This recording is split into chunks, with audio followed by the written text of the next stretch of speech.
The Audi Q3 range deserves your attention if you're looking for a compact luxury SUV. There's some good things about it, some things that could be better, and I'm going to tell you which one I think is the best version of the Q3 in this review. And if you've already liked and subscribed, thanks very much. Let's get to it. Rightio, so let's talk about pricing for the Q3 range. I'm not covering off the RS Q3 in this review because, well, it's more than 100 grand, so it puts it in a different buyer type. I've driven it, it's an absolute beast, and if you've got 100 grand plus to spend on a little SUV, it'd be one of the best ones you could buy. But I'm just focusing on the standard model range in this test. So you've got the Q3 Sportback, which is this one here with the swoopy roofline, or the more traditional SUV, which I actually think looks better personally, but I don't necessarily make the decisions in everyone's household, so you might love the Sportback and that's totally fine. But look, there are a few different variants available. The entry-level version in this lineup is called the 35 TFSI. You can get it as an SUV or a Sportback. You'll see the pricing on your screen now for both. And look, it does come pretty handsomely equipped at the base level. You get things like LED lighting, 18-inch wheels, a power tailgate, keyless entry, push button start, so those nice conveniences. You also get a 10.1-inch touchscreen media system with Apple CarPlay and Android Auto, and a 10.25-inch digital driver info screen and leather seat trim as well. Now keep in mind though that the 35 TFSI is a smaller engine front-wheel drive proposition, and if you need all-wheel drive then you'll probably have to step up to the 40 TFSI, which is this one here. It gets a more powerful engine, so more power, more torque, a bigger engine, different transmission and all-wheel drive, but it also adds a few extra features to the price point. Now there's two different versions of the 40 TFSI. So there's the standard one, which gets things like 19-inch alloy wheels and a few extra features on the inside, which does separate it from the entry-level version. And then there's this one here, which is the 40 TFSI S line. It comes standard with the S line package on the Sportback, but on the SUV it's about 4 or 5, maybe even 6 grand more, and it gets you extra features like 20-inch wheels. You also get different exterior styling package, S-line seats on the inside, and a few other sportier features as well. And the S-line model also gets a different steering system, a bigger driver info screen, a heap of specific interior bits that I'll touch on a bit more soon, and a surround view camera system, as well as heated front seats. So it does add something to the wow factor of this car, but hey, I've got a few alternatives that might make you go wow too.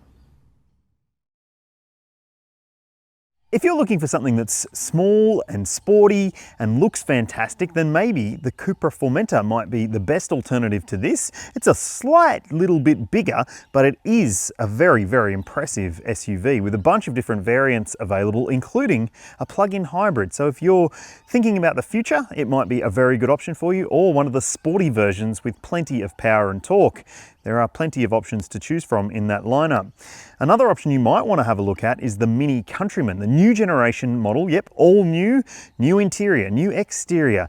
It's still very compact and smaller than the Audi Q3 in fact, but offers plenty of space on the inside. And it's also got the choice of petrol or fully electric, if that's what you're after. So that might be the perfect compromise if that's what you are thinking about. But there's also the Volvo EX30, the new fully electric compact Volvo model, which I think looks fantastic. I think it's really charming on the outside. It's got a very smart and thoughtful interior as well. A couple of different EV models available there, fully electric, so it might rule it out for you, but if you are thinking about an EV, maybe it is the best alternative. But hey, let me know which one you would pick or something else in the comments section below. So, is there a difference in size when it comes to the Sportback and the SUV? Yes, the Sportback is slightly longer, so this one is it. Has a swoopier roofline and the same wheelbase, slightly different rear doors and a rear roofline, obviously. Now, let's talk about the rear a little bit more because, well, it's surprising. They claim that the two boot sizes are identical between the SUV and this Sportback model. You'll see it on your screen now. It's a pretty decent sized boot, but if you have taller items, obviously you will have to contend with that swoopy roofline, which does limit the usability of it a little bit. Now, I'm just going to release this little cargo cover and show you what's underneath the boot floor, because yes, you get a space saver spare wheel, which is good, and also that little cover section will actually stay up in place if you are changing a tire, which is very handy. Now, you've also got a little storage section on the side there with a 12 volt and another one on that side with a first aid kit. So I reckon it's a fairly good size for the size of the car. What do you think? You might have heard me use this phrase before, technical elegance, and that sums up the Q3 and plenty of other models in the Audi range. In my opinion, that's what this interior design brings to mind, technical elegance, because it has some nice edges to the design. It's got a really German feel to it, and I love that because it feels like you're getting something that is precision built and also pretty luxury, like not the bling bling luxury like some of the rivals out there, but still usable luxury. So you do have some really nice finishes in this cabin. These S-line seats, they're comfortable, sporty, nicely adjustable. They also have the little S embossing up the top there, and you do have some nice trim finishes across the dashboard as well. This Alcantara or microfiber suede sort of thing up here, that's beautiful across the dashboard. You get the Quattro badge up there as well with a brushed aluminium finish, but otherwise it's maybe, I mean, a little bit more reserved than some of the other vehicles in this segment, but I'm all for that. I like the fact that you get this 10.1-inch touchscreen media system, which has logical menu placement. It's easy to make your way around the screen, whether you're using Apple CarPlay or if you're using the inbuilt system. It's got connected services as well, so that means that that was a fly. That means that it's got an internet connection, so it can come up with the weather, for instance. So you can see what the weather's going to be today or for the next 7 days. You can even see a radar view, which is kind of cool. I'm one of those people who likes to look at the Bureau of Meteorology site on my phone. So yeah, you can geek out with me in the weather chat below. Now, there's also some other great things with that connected services thing. So you've got an SOS call button up here, and if you are involved in an accident and the airbags deploy, it'll even call emergency services for you and let them know where the car is based on your location. So that's kind of cool. Now, back to the screen. I think that it's a very usable screen. The menus are all pretty logical. I like the fact that you've got a volume dial down below as well. It's maybe not where it should be, but at least it's there. And you do have easy fan controls. There's not too much mucking around with the fan system. You've got climate control, dual zone as you would expect, heated seat buttons there as well, so you don't have to go through the screen to do that, which is good. And you've also got a wireless phone charger down here, a couple of USB-C ports, cup holders between the seats, a little covered center console bin as well, and bottle holders in the doors. And you've got this 12.3-inch driver info screen in the S-Line versions of this car as well. Now that is beautiful to look at and actually has a fair amount of usable information, including a map view. So if you're running the sat nav from the system itself, you can actually see the instructions coming up on the screen there, which is really good. And I like the controls in here. Like, you've got logical controls on the steering wheel, regular stalks. Weirdly though, you still get a stalk for the adaptive cruise control, which is a bit weird, but you get used to it really fast. So that's the thing about this car. It's very easy to get used to, very easy to live with, and it has a nice feature of this big sunroof as well, which you can open if you wish, but I never really use a sunroof. Am I weird for doing that? Anyway, let's check out the back seat. Backseat space in the Audi Q3. Now this one is the Sportback, remember, so headroom is, well, a little cramped. You sort of feel like you're hemmed in if you're in the back and you're an adult like me. I'm 182 centimeters or 6 foot, and this seat is set for my driving position. Legs are pretty much up against the seat ahead. I've got a bit of footroom. Headroom, like I said, maybe a little bit tight. If you've got tall occupants in the back, they might whinge, but there's a couple of nice features in the back. You do get these mesh pockets on the seat backs with these nice hard kick plates, and you've also got a couple of directional air vents, some USB ports down there. You've got bottle holders in the doors, a flip down armrest with pop-up cup holders. That's kind of neat. And no ski port in this spec, or any spec, which is a bit maybe annoying or disappointing. You've got ISOFIX points in the window seats and 3 top tethers as well. But I reckon it's going to be the sort of car that you might fit 4 in pretty comfortably, but not 5, because this seat really isn't a seat.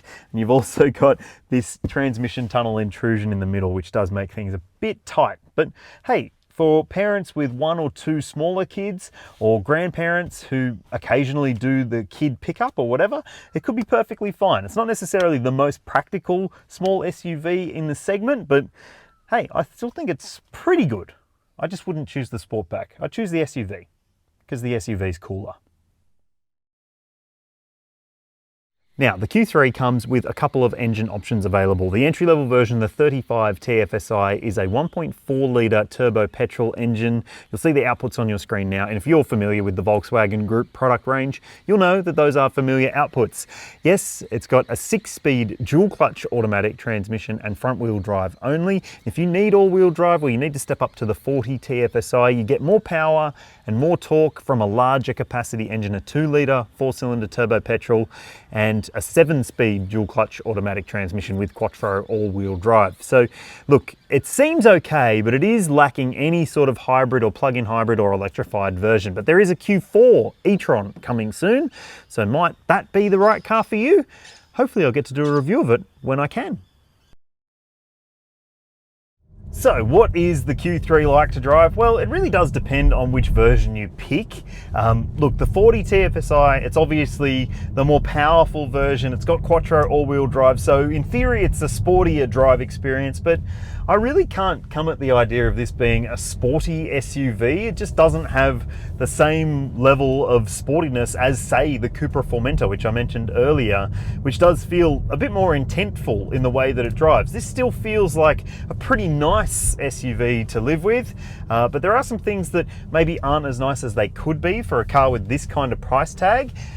Look, mainly it's to do with the amount of noise and maybe some refinement improvements that could be made. Things like the fact that you do hear a lot of engine noise, and when you shift gears you can also hear it clicking in the transmission.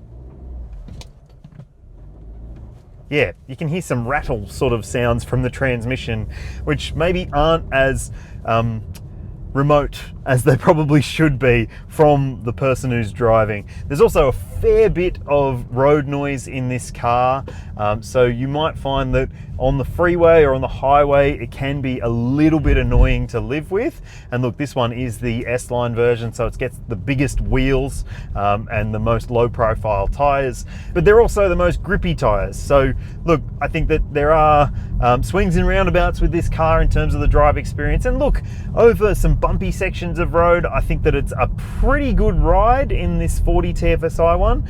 It doesn't have adaptive suspension or anything like that, it's just a standard setup. But honestly, like I keep coming back to, I don't think this is a sporty SUV or a sports SUV. I just think it's a family style SUV that happens to have a pretty sporty look to it. So I wouldn't necessarily choose the 40 TFSI, even though it probably is more appealing for a bunch of reasons. And look, this engine and transmission, they do a pretty good job. They get along pretty well. It's fast enough, and the transmission does a really good job of choosing the right gear in the right situation as well. And when it comes to driving enjoyment, look, the steering is pretty nicely weighted and it's light at lower speeds and adds a little bit more heft as you go a bit faster, which I like because it does add some sort of involvement for the driver. It's not super duper amazing feeling or anything like that. So if you are really into the drive experience, I think I've got better alternatives that I've mentioned already when it comes to that sort of thing. But for the most part, if you're just living with it day to day, the steering's perfectly fine. And another thing, it's got a pretty strong brake response, this car. So it's got 4-wheel discs, as you would expect, and it's also got a really nice pedal feel to it. So it's very confidence inspiring when you are coming to a halt. And also, I'll just mention that while it does have some safety tech like lane keeping system and adaptive cruise control with stop and go, none of it's annoying, thankfully. But like I said, I'd be choosing the 35 TFSI, the front wheel drive model, because I just think it makes more sense when it comes to your dollars and cents. All right, let's talk about fuel efficiency. There are a few numbers in this section. It really does depend on which version you choose. So you've got the 35 TFSI, you'll see the figures on your screen now. So there is a bit of a difference there between those and the 40 TFSI, which adds quattro to the mix, the all-wheel drive system, remember, the bigger engine. And then you've also got the S-line versions, which are the thirstiest of the lot. So if you are looking for a super duper efficient SUV, this probably isn't going to be the right one for you.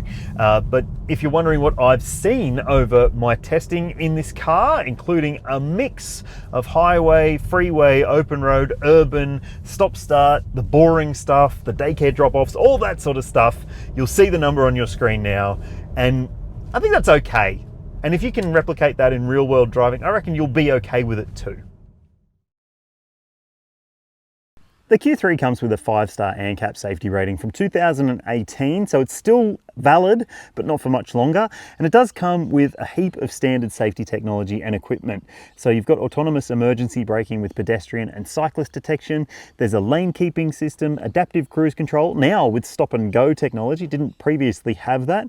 And there's also blind spot monitoring and rear cross traffic alert, as well as a reversing camera and front and rear parking sensors. Now, if you step up to the 40 TFSI models, you also get a surround view camera system and a semi-autonomous parking system too. I never use that semi-auto parking thing, do you? If you own one of these cars, let me know.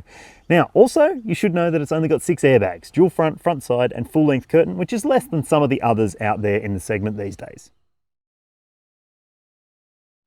Audi Australia offers a 5-year unlimited kilometre warranty, which is as good as the mainstream brands out there, so definitely good for the class. And there's also some really good things when it comes to the maintenance considerations. So you can prepay your servicing. You'll see a price on your screen now for a 5-year prepaid service plan. That's pretty good.